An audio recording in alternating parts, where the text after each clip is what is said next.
Now, this is a general project, and of course at some point we're going to want to have a projects page. Currently, this is what our projects page looks like. You don't want it to look like this at all, so I'm going to show you now how to actually create a projects page which you can design. This website actually doesn't have a projects page, I don't think. Let's see if it does. See, it doesn't have one. So we're going to create one just as a little bonus on here. So let's exit out of here.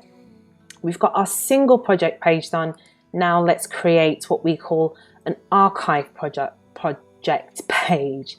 So let's click on archive, add a new archive, and we're just going to call this project or projects. And we're going to create a template, and we're going to come out of here like that. Again, I'm just going to make this canvas. So is there a way I can do that here? Canvas. So it's got no header and footer in there. But again, like I said, I'm only doing this to just to make this project a little bit easier. So what might be nice is if we had a section here.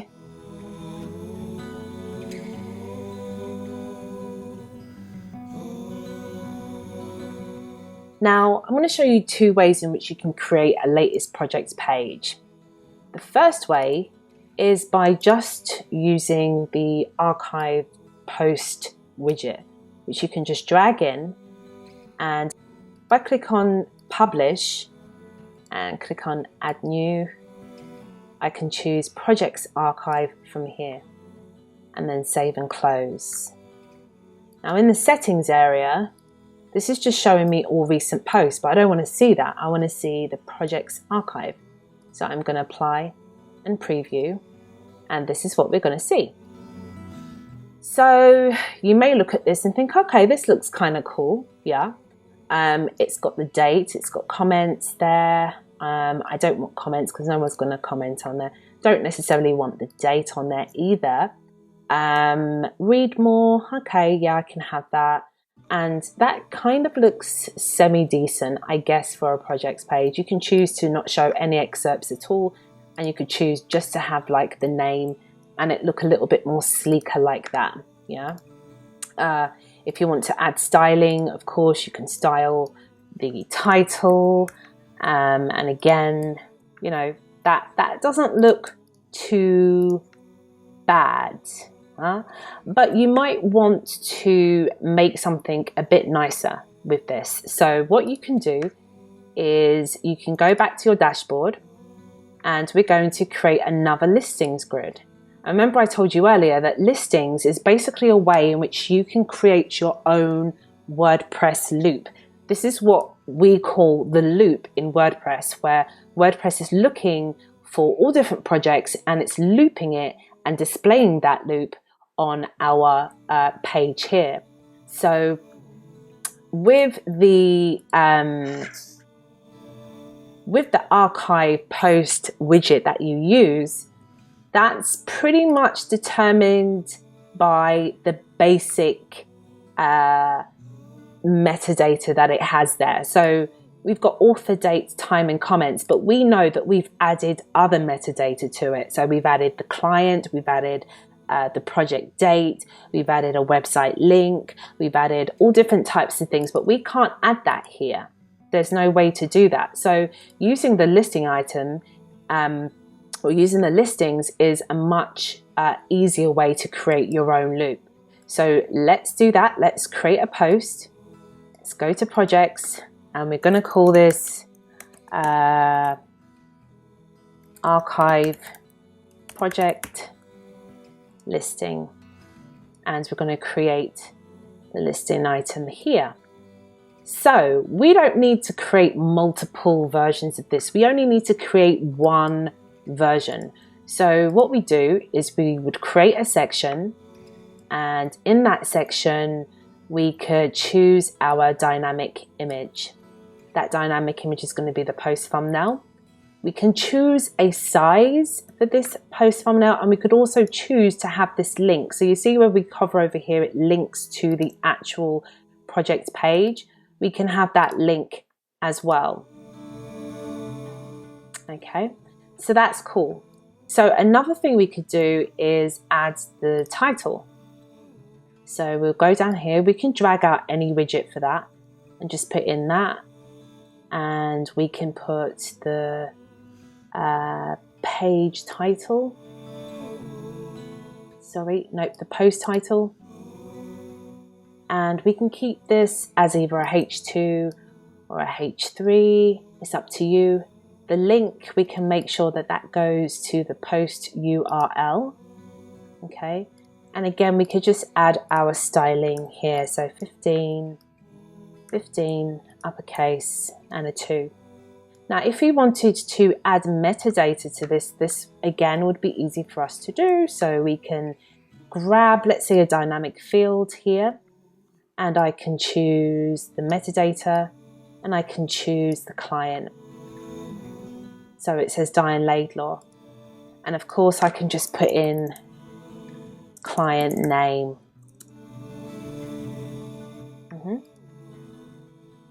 We might want to change the styling of this to like a 13. And let's try one more other field that we might want to put in there.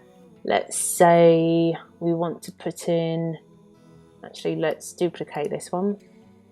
Actually, no, let's put a term in there. So let's scroll down and we're going to grab our dynamic term.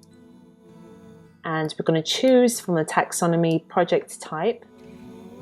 And here we have web design.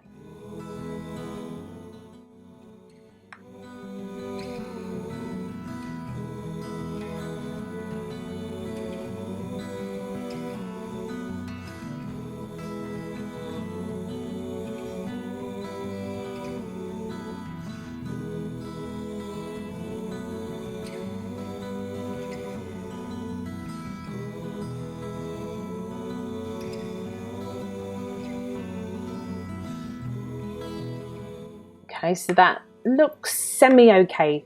We can publish this, and if we come over to projects and we refresh this page, I'm going to take away this listing, this grid here, and I'm going to put in our own listing grid. And we're going to choose the archive project listing. And now that's basically how it looks. It looks a bit naff, but we can definitely go in and make the changes that we need to make.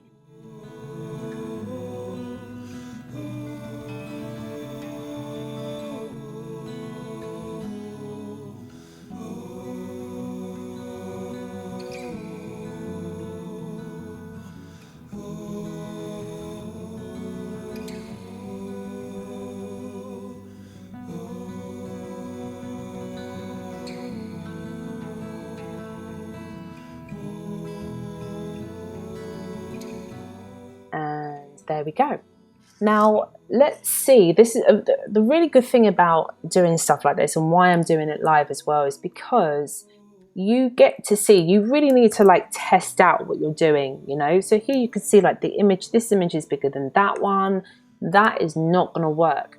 So what we might have to do in this case is to not use that image block. So another way you can do it, use the call to action widget. And with the call to action widget, you can just get rid of all the content which is there. And you can choose the image, which would be the featured image. And the link would be the post URL. And this is going to be for the whole box, so whether they click on this or not.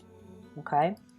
The good thing about this is that you can choose the height. You can specify the height. I can put it as 100% width, but I can definitely specify the height that I want it to be. So with this, I can say I want it to be 350 pixels. And there we have our 350 pixels. Do you know what I mean? It's cool. If we want to take off the animation, we could just take it off by choosing none here. And then we can update that. If we go here and we refresh, we now have our image here. Now that may be a bit too big, so again, you just want to play around with this until you find something that works for you and for your project. So that to me, that works. But for you, that may not work. So it's totally up to you. So with the client name, just to make it more uniform, again, I'm going to make sure I have that as an uppercase, and that is 1. And I'm going to update that and possibly bring down the color of it so then the actual name stands out. And there we have it. So if I click here, you can see there's a little bit of an effect that happens. I can click and it's going to take me to the project which we've done here. Okay.